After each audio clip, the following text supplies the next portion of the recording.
as a Yemenite Jew, I can tell you that the name itself is not the devil, is not a pagan idol, is not the moon god, as evangelical Christians have been propagating for decades. This is a very, very sick cult, by the way, and their idiocy is quite redundant. I mean, I can't even imagine if people would actually teach themselves these things and flatter themselves with these things, and at the same time claim to support Israel, when in actuality in Israel we say Allah, we say Yallah, we say these terms, these phrases are understandable to our understanding, that they are not in any way, shape or form to what they say, to what evangelical Christians say is basically the devil. No, we understand what the name Allah means, what it signifies. Take the dictionary of the Hebrew language. I take the dictionary and I actually took the name of God, which is, through etymology, is the three letters Aleph, Lamed, Veh. Basically, I wrote it down. I know I don't have the whole thingamajigs on. You get the idea. So basically, Aleph, Lamed, Veh.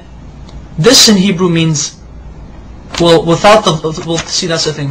Without the vowels, because the dots, the nikud, the dots, or the vowels right here, these are vowels beneath the letters, indicate how the word itself is to be pronounced. So I'm going to block these right now for a second, but I'm going to show you. This right here, in my understanding, because I'm going to say what it is, this says God. Elah is God in Hebrew. Now, with these two right here, with these two vowels, this is the Fatah Sagol, Fatah Sagol. This would indicate that this would turn the word God, which without these vowels it would be God, Elah. Now it would be Olo, Olo.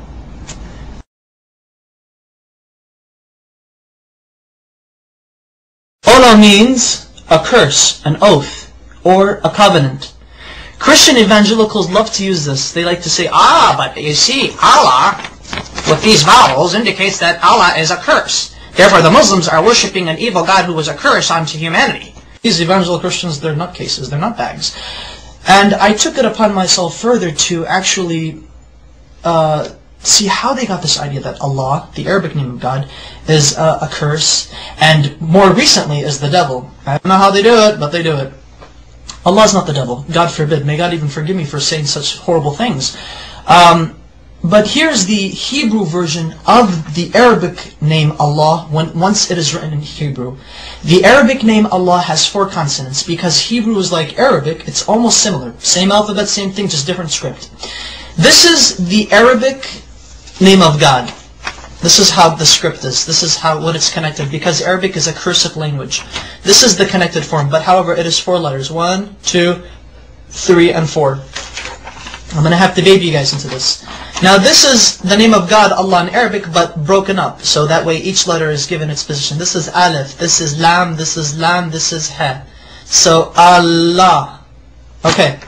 Now this right here, Allah in the Arabic script, this is how it would become rendered in the Hebrew rendition. That way, Allah in Hebrew would be Aleph, Lamed, Lamed, He. Okay. Now, how do we get this? Which this right here, this basically means cursed. And the only reason why this means is cursed because of these 2 vowels. There are 7 letters in the Hebrew language that look like this, that have these 3 consonants. There are 7 Hebrew words in the Hebrew language that have these 3 consonants, and they're both the same.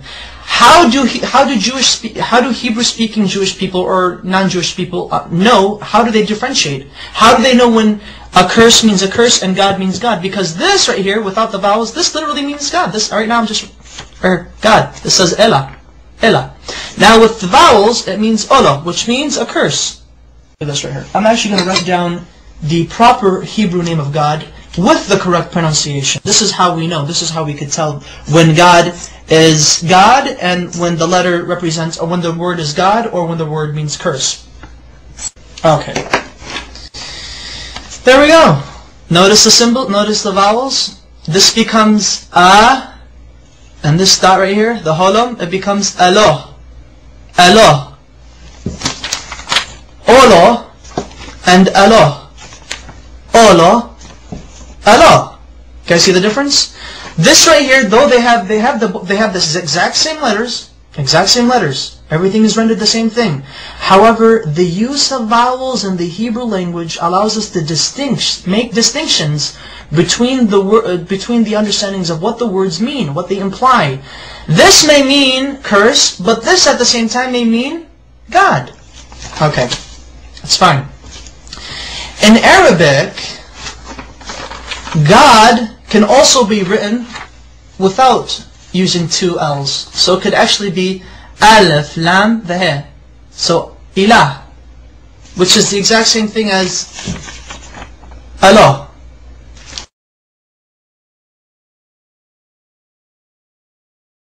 Their understanding of how they approach God is exquisitely the same. We do not share the system of belief with Christians that they and us worship the same God. No, we do not. So help me God. But Christian evangelicals do not worship the God of Israel. They do not worship the Islamic perspective of God. Maimonides, one of our greatest philosophers in Judaism, as well as a religious philosopher of Judaism, has quoted extensively in his beautiful Igeret Teiman, or the Epistle to Yemen, in which he was basically teaching and basically answering many questions brought forward to him. The Jews of Yemen asked, what is your position of Muslims? Are they considered idol worshippers? Are they considered paganists? And Maimonides said, the Muslims, the idolatry has been removed from their hearts. A Muslim does not know idolatry, he does not know paganism, he has no form of whatsoever of any grain left in his heart. Therefore it is permitted unto a Jew, when he enters a land where he cannot find a synagogue, that he is allowed to pray in a Muslim mosque. He's okay, it's fine, it's okay. Hey, I can go to a Muslim mosque and pray if I have to, if I can't find a shul. However, Maimonides says, be careful. If a Jew enters a land where there is no mosque or a synagogue, then he is forbidden to enter a Christian church if there is one. Do not pray in a Christian church. And the reason why is because Christians do not worship the same God we do. They worship a pagan. They are idolaters. They are called Avodah Zarah in Hebrew, which means idol worshippers.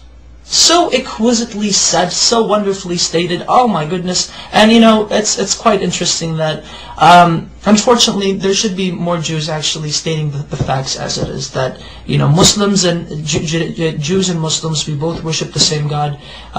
No matter what these crazy evangelical Christians are saying, they're basically nutbags.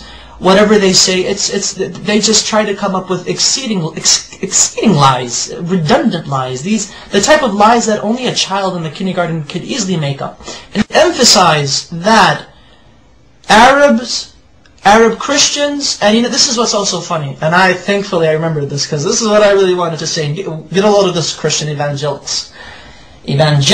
I should refer to you guys as evangelics. There are actually 20 million Arab Christians in the Middle East today, as well as the United States, as well as around the world.